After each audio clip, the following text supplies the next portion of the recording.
तो मैं आपको आपकी जिंदगी के लिए छोटे छोटे कुछ 4 नियम बताना चाहता हूं, और ये 4 नियम का पालन आप सब करिए। मैं आपको विनम्रता पूर्वक लेकिन विश्वास से कहता हूं कि ये 4 नियम का जो भी पालन करेगा, जिंदगी में बीमारी और रोग उसको कभी आएंगे नहीं। आप भी अगर ये पालन करेंगे तो बहुत अच्छा होगा। मैं भी करता हूं मेरे जीवन में। मैं पिछले 15 वर्षों से योग प्राणायाम करता हूं, उसके साथ कुछ नियम मैंने बनाए हैं, वो नियम का पालन करता हूं, और वही नियम आपको बताना चाहता हूं। स्वामी जी पालन करते हैं, मैं करता हूं, हमारे लाखों योग शिक्षक करते हैं, और इन नियमों का पालन करने से हमको इतना लाभ हुआ है कि कभी बीमारी आती नहीं। 15 साल से मैंने हर बार मेरा बीपी चेक किया, नॉर्मल है, शुगर नॉर्मल है, ट्राइग्लिसराइड्स नॉर्मल है, कोलेस्ट्रॉल नॉर्मल है। पिछले 15 साल में कभी सर्दी जुकाम भी नहीं हुआ, गला भी नहीं बैठा, कभी हॉस्पिटल नहीं देखा, कभी डॉक्टर के पास नहीं गए, क्योंकि जरूरत नहीं पड़ी। और वो जरूरत नहीं पड़ी क्योंकि हम निरोगी हैं, स्वस्थ हैं। ये निरोगी और स्वस्थ होने के लिए आयुर्वेद की एक छोटी सी जानकारी आपसे मैं शेयर करना चाहता हूं। आयुर्वेद में ये कहा गया है कि किसी भी व्यक्ति को निरोगी होना है, रोगमुक्त होना है, तो अपने जीवन में 3 बातों का ध्यान रखे। अपना वात, पित्त और कफ, तीनों का संतुलन रखे। वो 3 तरह के दोष हैं हमारे शरीर में, वात, पित्त, कफ। आपने सुना होगा, ये त्रिदोष आधारित शरीर है। जब वात बहुत बिगड़ जाता है तो 80 से ज्यादा रोग आते हैं। जब पित्त बहुत बिगड़ जाता है तो लगभग 46 से 50 रोग आते हैं, और जब कफ बिगड़ जाता है तो 28 रोग आते हैं, और वात, पित्त, कफ तीनों बिगड़ जाएं तो 148 रोग आते। सर्दी, खांसी, जुकाम से लेकर और कैंसर तक जो आखिरी रोग माना जाता है, ये सब वात, पित्त, कफ के बिगड़ने का खेल है। तो इस देश के आयुर्वेद चिकित्सा के सबसे महान लोगों में से कुछ नाम आप जानते हैं, जैसे चरक ऋषि, जैसे सुश्रुत ऋषि। ऐसे एक ऋषि हुए बाघभट्ट। बाघभट्ट ऋषि ने एक पुस्तक लिखी है, उसका नाम है अष्टांग हृदयम, और एक पुस्तक लिखी है, उसका नाम है अष्टांग संग्रहम। इन दोनों पुस्तकों में उन्होंने 7000 नियम बताए हैं। उनमें से 4 बताता हूं, अच्छे लगे तो आज से ही पालन करो, और दूसरों को भी बताओ, ताकि कोई भी इन नियमों का पालन करे तो बीमार ही ना पड़े। ये चारों नियम हैं वात, पित्त और कफ को संतुलित रखने के लिए। अब वात, पित्त, कफ तीनों एक साथ आपके संतुलित रहें, तो उसके लिए पहला नियम है खाना खाने के तुरंत बाद पानी नहीं पीना। ये पहला नियम है। आप बोलेंगे ये तो बड़ी मुश्किल बात है, खाना खाते ही पानी पीते हैं हम तो सबके सब, और बिना पानी पिए खाना ही नहीं खाते। कई लोग तो खाने से ज्यादा पानी पीते हैं, खाना कम खाते हैं, पानी ज्यादा पीते हैं। ये खाना खाने के बाद पानी कभी भी नहीं पीना, क्योंकि महर्षि बाघभट्ट कहते हैं भोजनांते विषम वारी, माने भोजन के अंत में पानी पियो तो जहर के पीने के जैसा है। इसलिए वो कहते हैं कभी भी खाने के तुरंत बाद पानी मत पियो। अब आप मुझे पूछोगे क्यों नहीं पिए, कारण बता दो। कारण मैं बताना चाहता हूं सरल भाषा में। हम जब खाना खाते हैं ना, तो पेट में सारा खाना इकट्ठा होता है। पेट में एक स्थान होता है, उसको हम कहते हैं जठर। संस्कृत में, हिंदी में जठर कहते हैं, अंग्रेजी में उसको एपिगैस्ट्रियम कहते हैं, हिंदी में कुछ लोग उसको आमाशय भी कहते हैं। ये जठर छोटा सा स्थान है। आपके पेट में नाभि है ना, उसके लेफ्ट साइड में बाईं तरफ छोटा सा स्थान है। सारा खाना आपका इसी स्थान पर आता है। जो भी आप खाते हो, रोटी, चावल, दाल, सब्जी, दूध, दही, कुछ भी खाओ, सब कुछ जठर में आता है। अब जठर में जैसे ही खाना इकट्ठा होता है तो उसमें आग जलती, और उस आग को कहते हैं जठर अग्नि। मिला के बोल देते हैं जठराग्नि। आप जैसे ही खाना खाते हो, पेट में जठर में अग्नि जलती है। वो अग्नि खाने को पचाती है, और अग्नि खाने को ऐसे ही पचाती है जैसे रसोई घर की अग्नि खाने को पकाती है। आपके रसोई घर में आप अग्नि जलाओ, उसके ऊपर दूध रख दो, दूध में थोड़ा चावल डाल दो, अग्नि जब तक जलती रहेगी खीर तब तक बनती रहेगी। आप घर में अग्नि जलाओ, उसके ऊपर पानी रख दो, उसमें दाल डाल दो, दाल की पकने की क्रिया तब तक चलेगी जब तक अग्नि जलेगी। ऐसे ही पेट में होता है, जैसे ही आपने खाना खाया पेट में अग्नि जलती है, और जब तक अग्नि जलती है तो खाने के पचने की क्रिया चलती है। जैसे रसोई घर में खाना पकाते हैं वैसे ही पेट में भी खाना पकता है, इसी को हम पचने की क्रिया कहते हैं, अंग्रेजी में उसको डाइजेशन कह देते हैं। तो आपने खाना खाया, पेट में अग्नि जल गई, अब वो खाने को हजम करेगी, पचाएगी। अब मुझे एक प्रश्न का उत्तर दो आप, कि जैसे ही आपने खाना खाया पेट में अग्नि जल गई और वो खाने को पचा रही है, तुरंत आपने गट गट गट गट पानी पी लिया और खूब ठंडा पानी पी लिया, बर्फ मिलाया हुआ पानी पी लिया, फ्रिज का पानी पी लिया, क्या होने वाला है? अग्नि जलेगी कि बुझेगी? अग्नि के ऊपर पानी डालो तो अग्नि और पानी की दोस्ती नहीं है, दुश्मनी है। पानी अग्नि को बुझा देता है।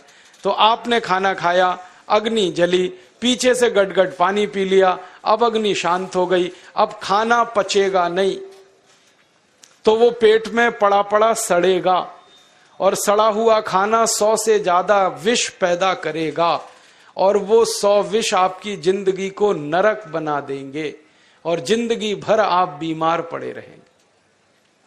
आपको मालूम है, कई लोग कहते हैं मुझे पेट में बहुत गैस बनती है। ये गैस उन्हीं को बनती है जिनका खाना हजम नहीं होता। कोई लोग कहते हैं कि मुझे पेट में जलन होती है, ये जलन उन्हीं को होती है जिनका खाना पचता नहीं। कोई कहते हैं कि मेरे पेट में एकदम गुम हो जाता है, फूल जाता है, ये सब वो लक्षण हैं जब खाना पचता नहीं। तो खाना पचेगा नहीं तो सड़ेगा, सड़ेगा तो विष पैदा करेगा, और वो विष आपको बीमार करेंगे। इसलिए महर्षि भागवत ने कहा, खाना खाते ही पानी मत पियो। समझ में आया? फिर आप बोलोगे कितनी देर तक नहीं पिए? कम से कम 1 घंटे तक।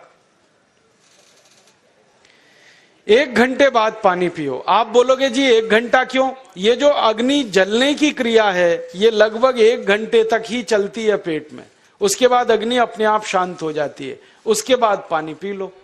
तो खाना अगर 10 बजे खाया तो 11 बजे पानी पियो, 11 बजे खाया तो 12 बजे पियो, 12 बजे खाया तो 1 बजे पियो, 1 घंटे बाद पानी पियो। अब आपके मन में यह सवाल आ सकता है कि खाना खाने के पहले पी लें क्या? हाँ पी लो, 40 मिनट पहले पेट भर के पानी पी लो। 10 बजे खाना खाना है, 9:20 पे खूब पानी पी लो, जितना पी सकते हो।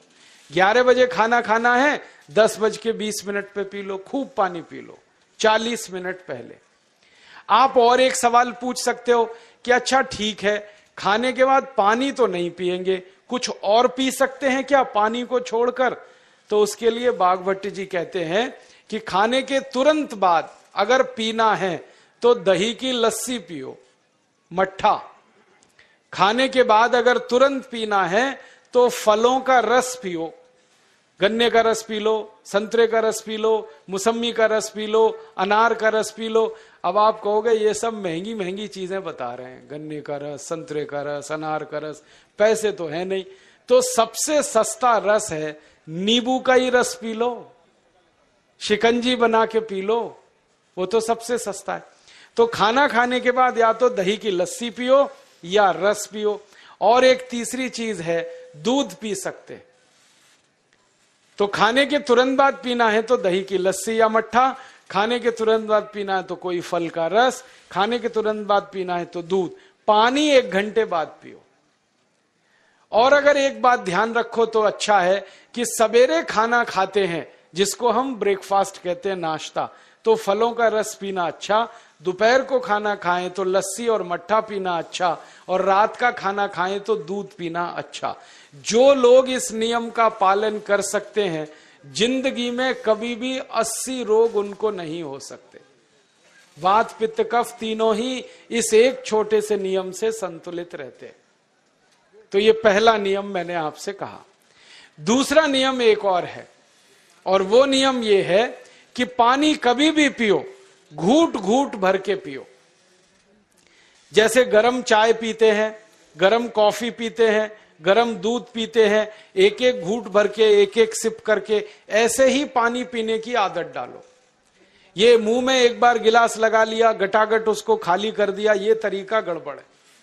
एक घूंट पानी, 2 घूंट पानी एक बार में उतना ही पियो। आप बोलोगे ये क्या चक्कर है? बात ऐसी है कि एक एक घूंट पानी जब हम पीते हैं तो मुंह की लार पानी के साथ मिलकर पेट में अंदर जाती है, और ये जो मुंह की लार होती है ये क्षारीय होती है और पेट में हमेशा अम्ल बनता रहता है। तो एक घूंट पानी पिया, मुंह की लार इसके साथ अंदर गई, 2 घूंट पिया और ज्यादा गई, बार बार लार अंदर जाएगी तो क्षार पदार्थ पेट के अम्ल के साथ मिलेगा। पेट में अम्ल बनता है, मुंह में लार क्षारीय होती है। तो ये क्षार को अम्ल में मिला दिया जाए और ये अच्छे तरीके से मिलकर पेट में जाए तो कभी भी कोई व्यक्ति के पेट को अम्लता नहीं होती, एसिडिटी नहीं होती। और पेट में अम्लता नहीं होती तो रक्त में अम्लता नहीं होती, और जिनके रक्त में अम्लता नहीं होती उनकी जिंदगी में कभी भी वात पित्त कफ के असंतुलन की स्थिति पैदा नहीं होती। इसलिए पानी घूट घूट करके पीना। मैं आपको एक छोटा सा मेरा ऑब्जर्वेशन बताता हूं, परीक्षण। आप भारत देश में या दुनिया में कहीं भी जाओ, मनुष्य को छोड़कर पशु पक्षियों को देखना शुरू करो, वो पानी कैसे पीते। किसी चिड़िया को पानी पीते हुए देखो, किसी पक्षी को पानी पीते हुए देखो, वो चोंच के 1 बूंद ही के बराबर ही पानी उठाता है। एक बार में 1 बूंद पानी लेगा, फिर थोड़ी देर चोंच चलाएगा, फिर पिएगा, फिर दूसरी बूंद लेगा, फिर चोंच चलाएगा, फिर पिएगा, फिर तीसरी बूंद। एक एक बूंद पक्षी पानी पीता है। कुत्ते को पानी पीते हुए देखो, चाट चाट के पानी पीता है। शेर को पानी पीते हुए देखो, चाट चाट के पानी पीता है। जितने जानवर चाट कर पानी पीते हैं, जितने पक्षी एक एक घूंट पानी पीते हैं, किसी भी पक्षी और किसी भी जानवर को डायबिटीज नहीं है, किसी को अर्थराइटिस नहीं है, कोई पक्षी ओवरवेट नहीं है, कोई पशु ओवरवेट नहीं है। वो सब स्लिम और ट्रिम हैं, क्योंकि वो इतने होशियार हैं कि पानी चाट के पीते हैं या घूट घूट करके पीते। अब मुझे ये हैरानी होती है कि ये पशु पक्षियों को कौन सिखाता है? वो अपने जन्म से ये ज्ञान सीख के आते। उनका कोई गुरु नहीं है, उनका कोई विद्यालय नहीं है, उनके कोई प्रशिक्षण शिविर नहीं लगते, फिर भी उनको इतनी अकल है कि पानी घूट घूट पीना। और हम ये मनुष्य जिनके इतने गुरु, इतने विद्यालय, इतने कॉलेज, सीखने वाले, सिखाने वाले, और हम मूर्खों के मूर्ख गटागट गटागट पानी पीते रहते। तो पानी पीने का तरीका बदल दो, घूट घूट भर के पानी पियो। ये दूसरा नियम है। तीसरा नियम है कि जिंदगी में कितनी भी प्यास लगे, ठंडा पानी कभी मत पियो। बर्फ डाला हुआ पानी, फ्रिज में रखा हुआ पानी, वाटर कूलर का पानी जिसका तापमान बहुत कम है, ये कभी मत पीना। क्यों? क्योंकि शरीर आपका गर्म है और पानी ठंडा है। अब होता क्या है वो मैं समझाता हूं सरल भाषा में। पेट तो गर्म है, अब इसमें ठंडा पानी डाल दिया आपने तो अंदर झगड़ा होता है। और झगड़ा क्या होता है? या तो पानी पेट को ठंडा करेगा या पेट पानी को गर्म करेगा। अगर पानी ने पेट को ठंडा कर दिया तो पेट के ठंडा होते ही हृदय ठंडा होता है, हृदय के ठंडा होते ही मस्तिष्क ठंडा होता है, मस्तिष्क के ठंडा होते ही आदमी ठंडा होता है, और आदमी ठंडा होते ही राम नाम सत्य होती है। आपको मालूम है जब शरीर ठंडा पड़ जाता है तो घर में भी नहीं रखते, निकाल के बाहर सड़क पे रख देते। जो घर आपने बनाया अपनी मेहनत से, शरीर के ठंडा पड़ते ही निकाल बाहर करते हैं उस घर में से, और फिर चिल्लाने लगते हैं लेके जाओ, जल्दी लेके जाओ, इसको जला के आओ। माने ठंडे शरीर की इज्जत नहीं है। तो ठंडा पानी क्यों पी रहे हो भाई? बंद कर दो। कोई जानवर ठंडा पानी नहीं पीता, कोई पक्षी नहीं पीता। तो आप ये ठंडा पानी पीना बंद करो, सादा पानी पीना शुरू करो। और गर्मी के दिनों में बहुत अगर आपको तकलीफ है तो मिट्टी के घड़े का पानी पी लेना, फ्रिज का और बर्फ का नहीं पीना। ये तीसरा नियम है। और चौथा और आखिरी नियम है कि आप सवेरे ही सवेरे जब सोकर उठते हो तो सबसे पहले पानी पियो। जैसे ही आपकी आंख खुल गई तो पहले 2-3 गिलास पानी पी लो, उसके बाद आप टॉयलेट में जाओ। उठते ही पानी पियोगे तो 2 फायदे हैं। पहला फायदा यह है कि पानी पेट में जाकर बड़ी आंत को साफ करता है, और जैसे ही बड़ी आंत की सफाई होगी पेट पे दबाव पड़ेगा और आप संडास घर में जाएंगे, 2-3 मिनट में पेट आपका साफ हो जाएगा। जिनका पेट सुबह एक बार में साफ हो जाता है उनकी जिंदगी में कभी रोग नहीं आता। इसलिए सुबह सुबह उठते ही पेट साफ होना जरूरी है। और उठते ही पानी पियोगे तो मुंह की जो लार है वो पानी के साथ मिलकर अंदर जाएगी। सुबह पेट में एसिड की मात्रा ज्यादा होती है, इसलिए लार का पेट में जाना बहुत जरूरी है। इसलिए सुबह उठते ही पानी पीना बहुत जरूरी है।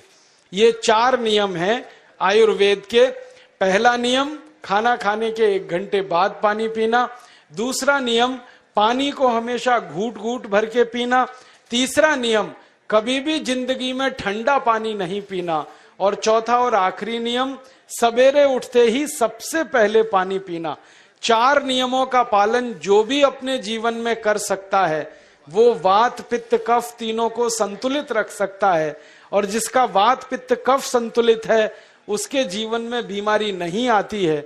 और जो बीमार नहीं पड़ते हैं वो स्वस्थ और तंदुरुस्त और सुखी रहते हैं। उनकी जिंदगी का खर्चा कम होता है और देश का भी बहुत सारा पैसा बचता है।